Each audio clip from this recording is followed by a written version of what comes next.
Faune Brody, un diable d'homme chez Libretto, les enfants. Il y a vous pouvez pas imaginer comment je déteste les explorateurs. Je veux dire, la nature, les geysers, l'Islande, vous savez le mec là qui est en montgolfière, enfin les écologistes, enfin moi tout ce que j'aime c'est le bruit, la pollution, les centrales nucléaires, enfin tout quoi, Tchernobyl, pour moi je suis là-dedans, putain je suis trop beau. Hein.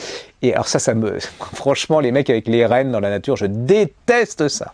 Et là, ce mec, Faune Brody, un diable d'homme, c'est une merveille chez Libretto.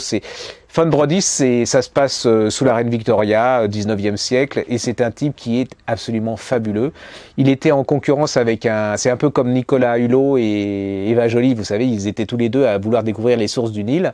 Et lui, il a dit que c'était lui qui avait découvert les sources du Nil. Et manque de peau, c'était pas lui, mais ils l'ont jamais su. L'autre, il s'est suicidé. C'est une histoire géniale. Il raconte des trucs. Il a été en Iran, il était hyper intelligent, il était amoureux. Enfin, c'est extraordinaire. C'est mieux que le plus grand roman d'aventure qu'on ait pu imaginer. Ce type, je l'adore. Il était méchant, il était arriviste, il était amoureux, il était passionné. Enfin, il est tout ce que les gens détestent à notre époque, c'est-à-dire qu'il était vivant, quoi. En plus, il devait fumer, aimer les femmes, ce qui est comment. Là, c'est vraiment incommensurable. Vous voyez, je veux dire, c'est le contraire de. Non, enfin bon, je vais pas vous dire, parce qu'on va pas faire de politique. Et ça s'appelle Un diable d'homme, Libretto. S'il y a un livre d'aventure à lire, c'est d'ailleurs plus qu'un livre d'aventure, c'est un immense roman, c'est une biographie, il y a tout là-dedans.